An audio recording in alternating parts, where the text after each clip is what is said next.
বন্ধুরা, আজ হয়তো অনেক উন্নত প্রযুক্তির ট্রেন আবিষ্কার হয়ে গেছে, যেগুলো ঘন্টায় 500 থেকে 600 কিলোমিটার গতিতে পর্যন্ত চলতে পারে।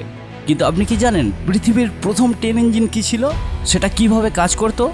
পৃথিবীর প্রথম ট্রেন ইঞ্জিন হলো স্টিম ইঞ্জিন, বা বাংলায় বললে বাষ্পচালিত ইঞ্জিন, যেটা জলের বাষ্পের ক্ষমতা দিয়ে চলতে পারত।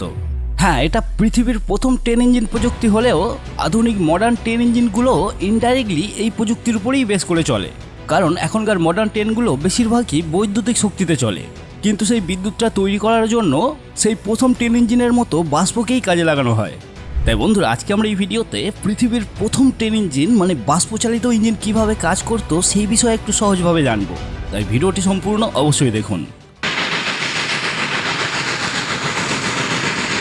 বন্ধুরা, এই ট্রেন ইঞ্জিন কিভাবে কাজ করে সেটা জানার আগে আপনাকে এই বাষ্পের কি ক্ষমতা আছে সেটা আগে জানতে হবে। আমরা তো সবাই জানি যে জল ফোটাতে থাকলে সেটা বাষ্পে পরিণত হয়, কিন্তু সেই বাষ্পের আয়তন সেই জলের আয়তনের থেকে প্রায় 1700 গুণ বেশি হয়ে যায়।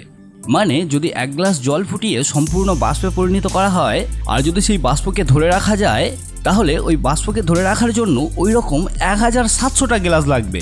মানে সেই জলটা বাষ্পে পরিণত হলে সে নিজের আয়তনের 1700 গুণ বেশি হয়ে যাবে। এবার যদি এই জলটা একটি বদ্ধ পাত্রের ভিতরে রেখে, মানে যার সব দিক থেকে বন্ধ এরকম কোনো পাত্রের ভিতরে রেখে নিচে আগুন জ্বালিয়ে গরম করা হয়, তাহলে ভিতরের জলটা ফুটে বাষ্পে পরিণত হতে হতে সে সেই পাত্রের ভিতরে থাকতে পারবে না। কারণ আমি বলেছি যে সে তখন আয়তনে প্রায় 1700 গুণ বাড়বে, মানে সেই বাষ্পকে থাকার জন্য আরও বিশাল বড় জায়গা লাগবে। আর আমি বলেইছি যে সেই পাত্রটা সব দিক থেকে বন্ধ, মানে বাইরে যাওয়ার জায়গা পাবে না। তাই তখন সেই বাষ্পটা কি করবে, বাইরে যাওয়ার জন্য সেই পাত্রের ভিতরের দেয়ালের গায়ে প্রচণ্ড পরিমাণে চাপ সৃষ্টি করবে। এবার যদি সেই পাত্রের কোথাও একটি ছোট্ট ফুটো করে দেওয়া হয়, তাহলে সেই ফুটো দিয়ে সেই বাষ্প প্রবল বেগে বাইরে বার হবে। এই সেম জিনিসটা আপনি আপনার বাড়িতে থাকা প্রেসার কুকারে দেখেছেন। প্রেসার কুকারে যেমন ভিতরে জল দিয়ে ঢাকনা বন্ধ করে ফোটালে মাথায় থাকা তার ছোট্ট ফুটো দিয়ে সিটি আকারে বাষ্প প্রবল বেগে বাইরে বেরিয়ে আসে, ঠিক সেই রকম। এবার সেই ফুটো দিয়ে প্রবল বেগে বাষ্প বাইরে আসার চাপটাকে কাজে লাগাতে পারলেই আমরা অনেক কিছু কাজ করতে পারবো। যেমন সেখানে যদি একটা টারবাইন লাগিয়ে দেওয়া হয়, তাহলে সেই বাষ্পের চাপে টারবাইন ঘুরিয়ে আমরা বিদ্যুৎ তৈরি করতে পারবো ইত্যাদি। খ্রিস্টপূর্ব প্রথম শতাব্দীতে বাষ্পের শক্তি যে ঘূর্ণন গতি তৈরি করতে পারে তা প্রথম দেখিয়েছিলেন আলেকজান্দ্রিয়ার গণিতবিদ হিরো। তিনি একটি ধাতব গোলকের গায়ে দুটি বাঁকানো পাইপ লাগিয়ে ফুটন্ত জলের উপরে বসিয়েছিলেন এবং বাষ্প বেরিয়ে আসার সাথে সাথে গোলকটি ঘুরতে শুরু করে। এরপর 1698 সালে বাষ্পের শক্তিকে প্রথম ব্যবহারিক কাজে লাগান ব্রিটিশ উদ্ভাবক টমাস সেভারি। খনির গভীর থেকে জল তোলার জন্য তিনি একটি ফায়ার ইঞ্জিন তৈরি করেন। এটি সরাসরি পিস্টন ব্যবহার করতো না, বরং বাষ্পের মাধ্যমে সৃষ্ট ভ্যাকিউম বা শূন্যস্থানকে কাজে লাগিয়ে জল টেনে তুলত। তবে এটি অনেক সময় বিপজ্জনকভাবে ফেটে যেত। এরপর 1712 সালে থমাস নিউকম্যান সিঙ্গেল সিলিন্ডারের পিস্টন দ্বারা চালিত একটি বায়ুমণ্ডলীয় বাষ্প ইঞ্জিন তৈরি করেন। এই ইঞ্জিনটি খনি থেকে জল তোলার জন্য বেশ জনপ্রিয় হয়, তবে এতে প্রচুর জ্বালানি অপচয় হতো, কারণ প্রতিবার বাষ্প দেওয়ার পর সিলিন্ডারকে আবার ঠান্ডা করতে হতো। এরপর 1760-এর দশকে বাষ্প ইঞ্জিনের আজকের রূপ দেওয়ার পেছনের মূল কারিগর হলেন জেমস ওয়াট। তবে জেমস ওয়াটের ইঞ্জিন ছিল আকারে বিশাল বড় এবং ভারী, তাই 1804 সালে রিচার্ড ট্রেভিথিক উচ্চচাপের বাষ্প ব্যবহার করে ছোট শক্তিশালী ইঞ্জিন তৈরি করেন, যা দিয়ে প্রথম রেলগাড়ি বা লোকোমোটিভ চালানো সম্ভব হয়। এই ছিল বাষ্প ইঞ্জিনের ছোট্ট ইতিহাস। তো চলুন এবার দেখা যাক এই ইঞ্জিন ঠিক কীভাবে কাজ করে। প্রথমে আপনাকে এর ডিজাইনটা ভালোভাবে বুঝতে হবে। এই যে লম্বা একটা ট্যাঙ্ক, এটাই এই ইঞ্জিনের মূল অংশ, আর এটাকে বয়লার বলা হয়। এই বয়লার ট্যাঙ্কের মধ্যে প্রথম কিছুটা অংশ থাকে আগুন জ্বালানোর জন্য, যেটাকে ফায়ার বক্স বলা হয়। এর মধ্যে কয়লা অথবা তেল দিয়ে আগুন জ্বালানো হয়। তারপরে মাঝখানে কিছুটা অংশ থাকে ফায়ার টিউব অংশ। এই অংশে সরু মোটা মিলে 3 ধরনের কয়েকশো পাইপ থাকে, যার চারিদিকে জল দেওয়া থাকে।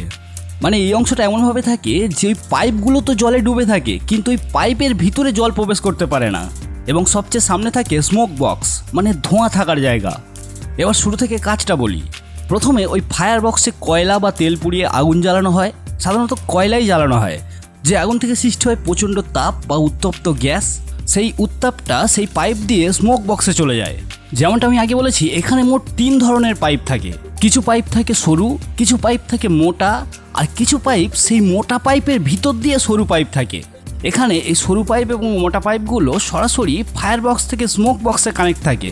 মানে ফায়ার বক্সের আগুনের যে উত্তাপ বা ধোঁয়াটা সরাসরি এই পাইপ দিয়ে স্মোক বক্সে যেতে পারে। কিন্তু মোটা পাইপের ভিতরে যে সরু পাইপগুলো থাকে সেগুলো সরাসরি এই ফায়ার বক্স থেকে স্মোক বক্স পর্যন্ত কানেক্ট থাকে না, সেগুলো এই ফায়ার বক্সের মুখ পর্যন্ত এসে আবার ইউ টার্ন মেরে ঘুরে যায়।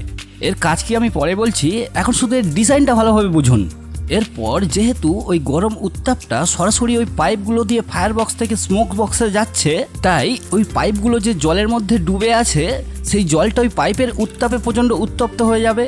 আর ওই জলের অংশটা এমনভাবে থাকে যাতে ওই জলটা পাইপের গায়ে লেগে তো থাকবে, কিন্তু ওই জলটা ফায়ার বক্সেও ঢুকতে পারবে না, আবার স্মোক বক্সেও ঢুকতে পারবে না, এবং সেই জলটাও একটি আবদ্ধ ট্যাঙ্কের ভিতরে থাকে। এরপর সেই পাইপের তাপে সেই জলটা ফুটে বাষ্পে পরিণত হতে থাকে। আর আমি যেমনটা ভিডিওর প্রথমে বলেছিলাম যে জল ফুটে বাষ্পে পরিণত হলে সেটা থাকার জন্য অনেক বড় জায়গা লাগে, তাই সেই বাষ্প সেই আবদ্ধ ট্যাঙ্কের ভিতরে আর থাকতে পারবে না, সে বাইরে আসার জন্য ট্যাঙ্কের চারিদিকে প্রচণ্ড লেভেলের চাপ সৃষ্টি করবে। এবার এই ট্যাঙ্কের উপরে আরও দুটো জিনিস থাকে, একটা হলো স্টিম ডোম আর একটা হলো সেফটি ভ্যালভ। এখানে এই সেফটি ভ্যালভের কাজ হলো ভিতরের ওই বাষ্পের চাপকে একটা লিমিট পর্যন্ত ধরে রাখা, তার থেকে বেশি হয়ে গেলে সেখান দিয়ে বাষ্প বাইরে বেরিয়ে গিয়ে ভিতরের চাপ কমে যাবে, না হলে ওই বাষ্পের এমন ক্ষমতা সেই ট্যাঙ্ককে ব্লাস্ট করে দিতে পারে। আর এই স্টিম ডোমের ভিতরে থাকে রেগুলেটর ভ্যালভ, যেটার কন্ট্রোল থাকে ট্রেনের ড্রাইভারের হাতে, অথবা এই ভ্যালভটাকে ট্রেনের অ্যাক্সেলারেটর বলা যেতে পারে। ট্যাঙ্কের ভিতরে এই বাষ্পের চাপ একটা নির্দিষ্ট পরিমাণে চলে এলে ড্রাইভার ট্রেন চালানোর জন্য অ্যাক্সেলারেটর চাপে, মানে এই ডোমের ভিতরে থাকা রেগুলেটর ভ্যালভকে ধীরে ধীরে ওপেন করে। তখন সেই বাষ্প সেই ভ্যালভ দিয়ে চলে যায় আরও একটা পাইপে, যেটাকে সুপার হিটার ফ্লু টিউব বলা হয়। আর যেই বাষ্পটাকে পাঠানো হচ্ছে এটাকে স্যাচুরেটেড স্ট্রিম বলা হয়, মানে আর্দ্র বাষ্প, মানে যার মধ্যে কিছু জলকণা এখনও রয়েছে। এই বাষ্পটাকে আরও বেশি গরম করে আরও বেশি শক্তিশালী বানাতেই এই সুপারহিটেড ফ্লু টিউবে পাঠানো হয়। আর এই সুপারহিটেড ফ্লু টিউবটাই হলো আগে বলেছিলাম যে বড় পাইপের ভিতর দিয়ে সরু পাইপ গিয়ে ইউটার্ন মেরে আবার চলে আসে সেই পাইপটাই, মানে সেই স্যাচুরেটেড স্ট্রিম মানে আর্দ্র বাষ্পকে ওই পাইপের ভিতর দিয়ে আগুনের পাশ থেকে ঘুরিয়ে নিয়ে গিয়ে আরও গরম করে তাকে সুপারহিটেড স্ট্রিমে পরিণত করা হয়, মানে আরও বেশি শক্তিশালী বাষ্পে পরিণত করা হয়। আর সেই বাষ্পটাই একটা পাইপ দিয়ে ইঞ্জিনের পিস্টনে পাঠিয়ে দেওয়া হয়। এখানে দুটো পিস্টন থাকে, উপরের পিস্টনটা ভ্যালভের মতো কাজ করে, মানে বাষ্পটাকে কোন দিকে কখন পাঠাবে সেটা ঠিক করে, এবং নিচের পিস্টনটা আগে পিছে হয়ে ঘূর্ণন গতি তৈরি করে। ভ্যালভ পিস্টন এবং মেন পিস্টনের দুই দিকে একটা করে ফুটো থাকে। ভ্যালভ পিস্টনটা যখন বাঁ দিকে থাকে তখন মেন পিস্টনের বাঁ দিকের ফুটো দিয়ে বাষ্পকে মেন পিস্টনের সিলিন্ডারে ঢুকতে দেয়, আর সেই বাষ্পের চাপে মেন পিস্টনটা সামনের দিকে সরে যায় এবং তার সাথে সাথে ভ্যালভ পিস্টনটাও সামনের দিকে সরে যেতে থাকে। এরপর ভ্যালভ পিস্টনটা সামনের দিকে সম্পূর্ণ সরে যাওয়ার পর ভ্যালভ পিস্টনের পিছনে থাকা ফুটোটা ওপেন হয়ে যায় এবং সেই ফুটো দিয়ে যে বাষ্পটা মেন পিস্টনের সিলিন্ডারে ঢুকেছিল সেখান দিয়ে বেরিয়ে গিয়ে চিমনি দিয়ে বাইরে বার হয়ে যায়। সাথে সাথেই আবার ভ্যালভ পিস্টনটা ডান দিকে সরে গেলে সেই বয়লার থেকে আসা বাষ্পটা আবার মেন পিস্টনের সিলিন্ডারের ডান দিকে ঢুকতে থাকে, আর সেই বাষ্পের চাপেই আবার মেন পিস্টনটা পিছনের দিকে সরে আসে, আর এই সাইকেলটাই অনবরত চলতে থাকে। আর ওই মেন পিস্টনের সামনে পিছনে হওয়ার লিনিয়ার মোশনকে কানেক্টিং রড দ্বারা চাকাতে রোটেশন মোশনে কনভার্ট করা হয়, আর এইভাবেই চাকা ঘোরে। আর ওই ভ্যালভ পিস্টনকেও চাকার সাথে রড দ্বারা এমনভাবে কানেক্ট করা থাকে যাতে মেন পিস্টন চললে সেই ভ্যালভ পিস্টনটাও সময় মতো আগে পিছিয়ে হয়।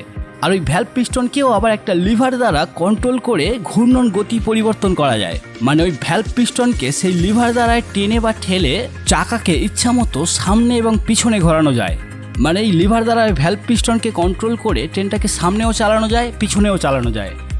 তো বন্ধুরা, আশা করছি ব্যাপারটা আপনারা বুঝতে পেরেছেন। এই বিষয়ে আপনার কি মতামত নিচে কমেন্ট করে অবশ্যই জানান। ভিডিওটি ভালো লাগলে একটি লাইক করে দিন, চ্যানেলে নতুন হয়ে থাকলে চ্যানেলটি সাবস্ক্রাইব করে দিন। দেখা হচ্ছে পরের ভিডিওতে।